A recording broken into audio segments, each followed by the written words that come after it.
Howdy folks, I'm Brian, and here's some Reddit. Our first story is titled, Am I a Jerk for Telling My Mom She Could Hold Her Grandchild at My Funeral? So, I'm a 28-year-old female and I cannot have kids without death or serious injury and passionately do not want them. Nor does my husband.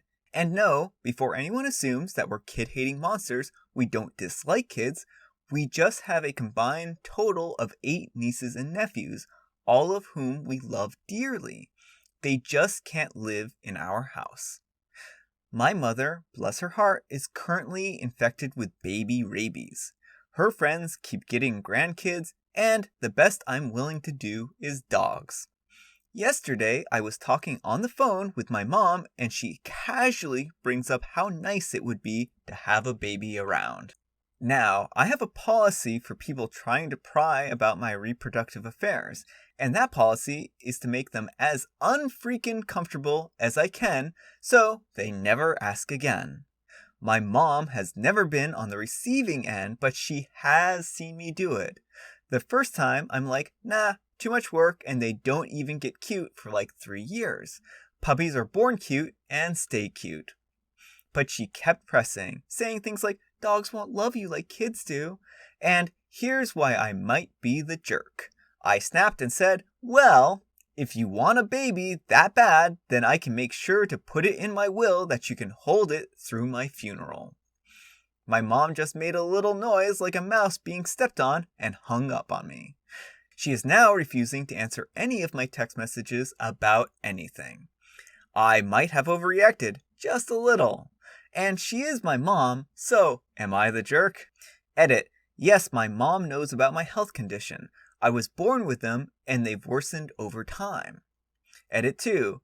I'm very transparent about not being able to have or want kids, but I do love the kids in my life. Alright, OP. I read that one ahead of time, and I thought that was a really good, well-written one. Your mom knows you can't have kids. And maybe if she had been like, oh, maybe you should adopt kids or something like that, that might be a little bit of a different situation, but she knows you literally can't have a baby.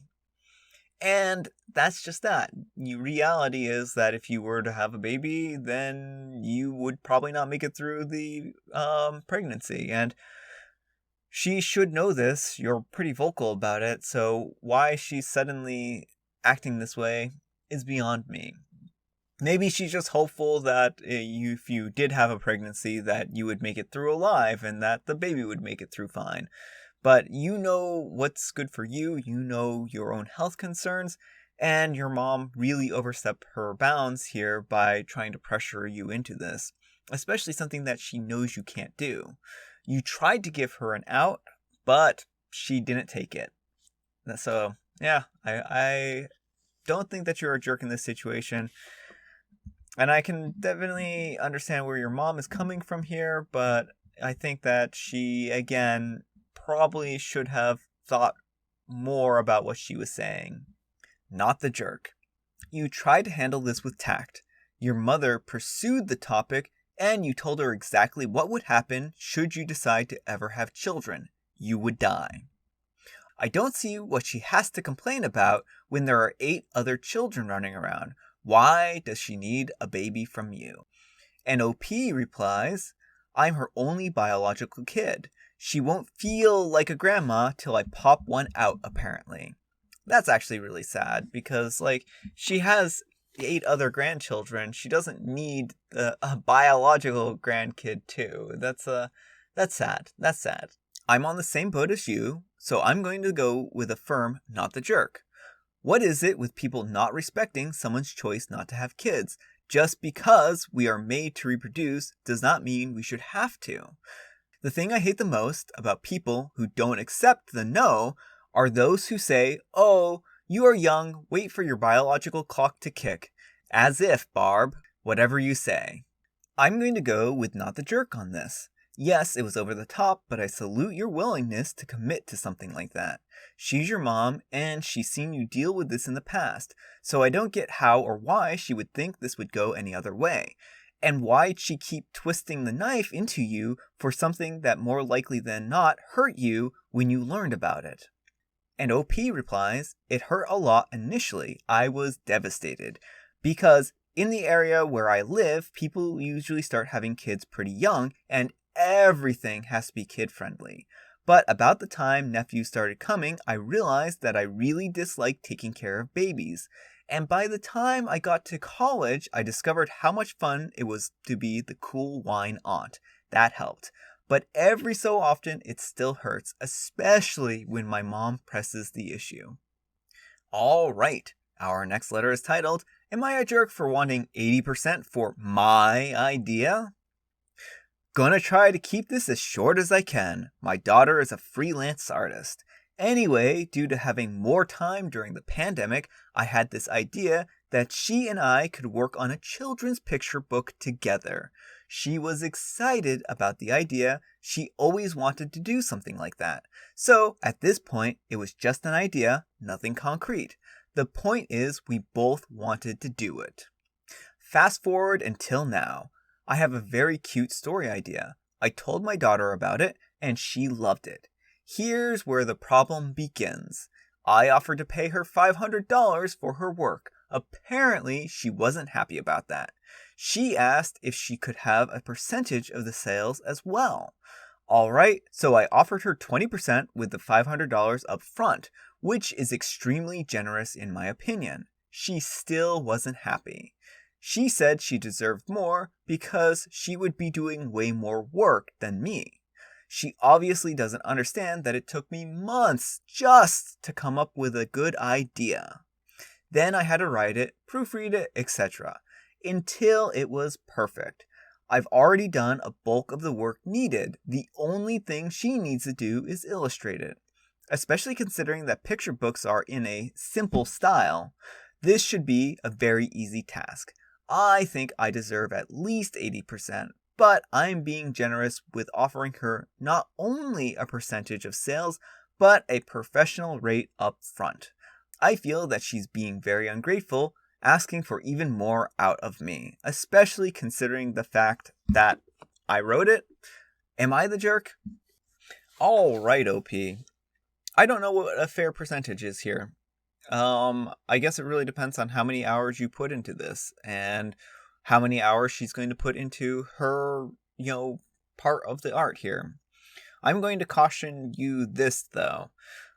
Chances of you actually making money off of a children's picture book, not through non-publishing, is going to be pretty slim. And if you're pursuing an actual publisher, then this is going to be a lot of time, money, and energy that's going to go into getting this book published. So I would not necessarily expect that you will make a tremendous amount of money off this book. And you could. I'm not saying that you won't. I'm just saying that it's my experience with self-publishing and other things like that, or even looking for publishers, that it's very difficult and you don't hear back from people. So yeah, I mean it's a cutthroat industry, so there's a good chance that you're not going to make any money off of this. So I would ask your daughter what she feels a fair percentage is. You did write the book, you did come up with the idea, and if you want your daughter to work on the illustrations, then she's going to have to be happy to do it. Otherwise, you could look around for an artist and see if they would be willing to illustrate the book for you. Another thing is that oftentimes for picture books, the publishing company that you go through has their own idea about what the art style should be, so they may very well have a artist lined up for something like that and may even reject the art. So yeah, there's a lot up in the air in this situation, and I wouldn't worry so much about profits at the moment here because that's a long way off yet. So I think that you two have competing interests. I think that you probably are undervaluing her work, I would imagine. And it really depends on what her going rate is. If she could give you a estimate on what she thinks it is worth it, then I think that you two could make progress here. Contracts are difficult because a lot of times people have a difficult time aligning their own interests in such a way. So, this is contracts. Sometimes people, are going to come out of it feeling like they've lost. So, yeah. Anyhow, take care and good luck.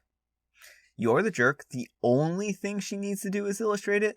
The illustrations are a tremendous component of an illustrated book. Give her a fairer share. It's pretty rich to minimize the illustrations when the words were the only thing that OP will be contributing. I'm sure a lot of thought went into the 20 to 200 words in a picture book, but the pictures are by far the most important part, as well as being harder and more time consuming. The only thing she needs to do is illustrate it. Getting lots of r/choosy Baker vibes from this sentence. Illustrating isn't easy, and especially for children's books. It's a very major selling point for the book. In my opinion, anybody with half a brain can string together enough words to entertain a child. But producing artwork that visually stimulates children enough to want to keep looking at the book takes real talent. And I did the math. If the book was sold for, say, $15, daughter gets $3 per book, OP gets $12, and if they sold 100,000 books, daughter gets $300,000 while OP gets $1.2 million. That is a very optimistic math. That does not include the cost of making the book. I mean, I know where this poster is going, but the reality is, if the book costs $15, then you're going to end up, if you're selling a book for $15, then chances are that the book costs a lot more to make. It's $15 is a lot to charge for a book. People don't generally buy books for that amount of money. So you're actually going to be looking at more like the, $8 range optimistically. I don't know. People are very stingy with buying books, especially from self-published publishers. All right. Our next letter is titled, Am I a Jerk for Threatening to Kick My Sister-in-Law Out After She Became a Vegan? I know the title sounds bad, but hear me out. I'm a 32-year-old female, and I'm currently divorcing my soon-to-be ex-husband, a 38-year-old male. Even though we're not together anymore, I'm still very close to his sister, a 27-year-old female. We'll call her A. A lost her job during the pandemic and couldn't pay rent anymore, so I let her move in since I have a pretty big house that's mostly unused since my husband moved out. I don't want any money for it, but since she's staying home 24/7 and I'm working a 50-hour-a-week job, we made an agreement that she makes food for the two of us. It all worked perfectly until 2 days ago, and she said she wanted to go vegan and won't cook meat anymore. Now hear me out. I regularly have to lift heavy objects at my job, so I need the meat to stay in shape. Also, this is my house and I don't want to be forced into a diet that I don't want. I started shouting at her and said she can pack her things and get out if she doesn't change her mind. She started crying and calling me a psycho. Yesterday, her parents called and told me I was too harsh with her and I'm a jerk. I even got an angry text message from my husband about how evil I am and blah blah blah. However, I think I'm in the right. So, am I the jerk? All right, OP. That escalated quickly. I think that you didn't even attempt to have a conversation with her about why she decided to go vegan. You just immediately started basically getting angry and yelling, it sounds like, and saying, nope, I refuse to eat vegan in my house. And I think that was a bit of an extreme reaction. Now, let me ask you this much. So she started cooking you meals and, that was part of the agreement for her to move in. But if she hadn't been a very good cook, for instance, if she was not very good at making food or meals, would you have still allowed her to move into your house? And If you two were already close, my guess is that yes, you probably would have. Or what happens if she had been a vegan before you two moved in together? Would you have allowed her into your house? And again, I think that chances are you would have. I think that you are having a pretty extreme reaction to a situation. I mean, I understand that you don't want to have your diet changed on you, but that doesn't mean that your sister can do other things around the house. Like, she may be able to do more chores, do, a lot more in the cleaning and other side of things and make herself meals.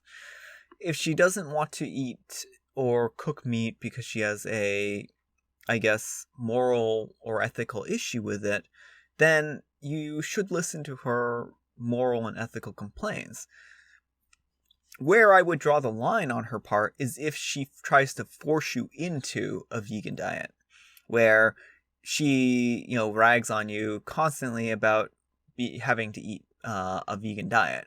That would be overstepping her bounds, but it doesn't sound like that's what's going on here.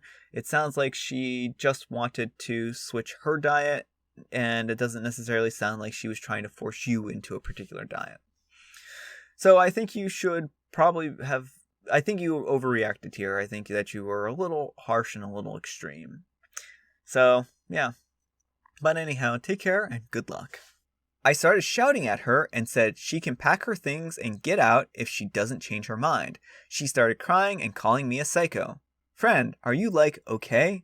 I'm going to say you're the jerk here because you made zero attempt to have any kind of calm conversation about readjusting your agreement. Maybe she could start paying rent or clean instead, if she can't continue to cook for you. Or maybe it's time to make an amicable end to this arrangement.